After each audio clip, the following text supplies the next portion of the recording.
2016년 1월 7일과 8일 이틀간 30년 만에 진주 여행을 하기 위해 집을 나섰다.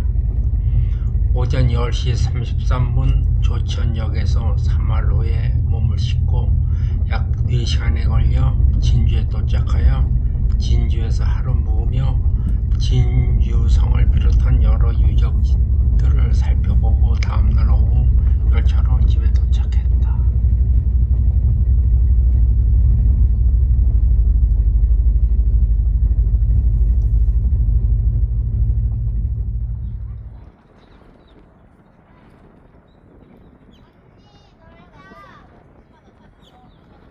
경상남도 진주의 중심을 관통하는 남강은 언제나 평온하게 흐른다.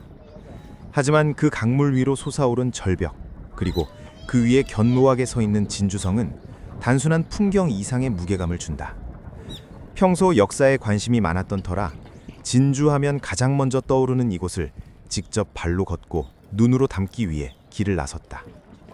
성문 입구에 다다르자 웅장한 성벽이 객을 맞이한다.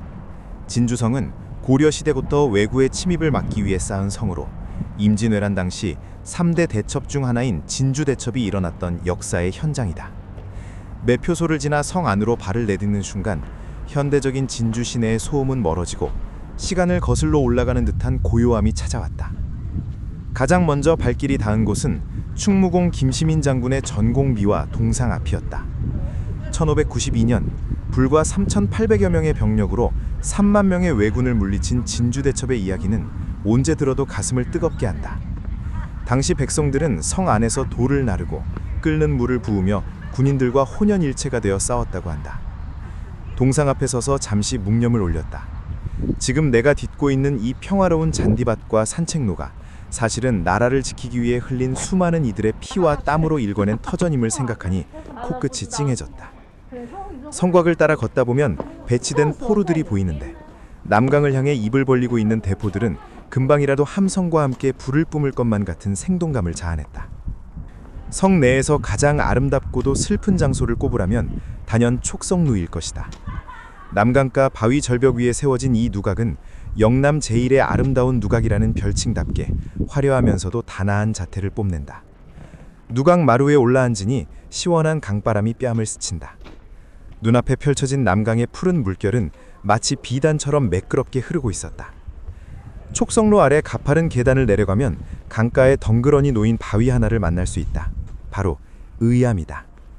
제2차 진주선 전투에서 성이 함락되자 논개가 외장을 껴안고 남강에 투신했던 바로 그곳이다. 바위의 크기는 생각보다 크지 않았지만 그 위에 서린 결연한 의지는 강물의 깊이보다 깊어 보였다. 의기사에 들러 그녀의 영정을 마주하니 난세 속에서 꽃 피운 한 여인의 충절이 현대의 나에게 어떻게 살 것인가 라는 묵직한 질문을 던지는 듯했다. 성 안쪽에 자리한 국립진주박물관은 건축가 김수근의 설계로 지어진 건축물 자체로도 예술적 가치가 높다. 박물관 내부에는 임진왜란 전문 역사박물관답게 당시의 무기, 서신, 지도 등이 체계적으로 전시되어 있었다. 특히 눈길을 끌었던 것은 당시 기록물들이었다. 전쟁의 참혹함 속에서도 누군가는 붓을 들어 그날의 상황을 기록했고 그 기록이 오늘날 우리에게 역사를 증언하고 있다. 단순히 싸우고 이긴 기록만이 아니라 전쟁 속에 고통받았던 민초들의 삶까지 엿볼 수 있어 더욱 뜻깊은 시간이었다. 박물관을 나오니 해가 서서히 저물며 성곽의 긴 그림자를 들이우기 시작했다. 진주성을 한 바퀴 돌아 나오며 나는 이곳이 단순히 관광지가 아님을 깨달았다. 진주성은 우리 민족이 위기 앞에서 얼마나 강해질 수 있는지를 보여주는 상징이며 쓰러져도 다시 일어나는 끈질긴 생명력의 현장이었다. 남강의 물결은 여전히 유유히 흐르고 성벽의 돌 하나하나에는 그 옛날의 이야기가 서려 있다. 바쁜 일상 속에서 잠시 멈춰서서 진정한 용기와 절개가 무엇인지 배우고 싶다면 나는 주저하지 않고 진주성으로 가보라고 권하고 싶다. 돌아오는 길 내 마음 한구석에는 남강의 푸른 기운과 논개의 붉은 마음이 오랫동안 지워지지 않는 낙인처럼 남았다.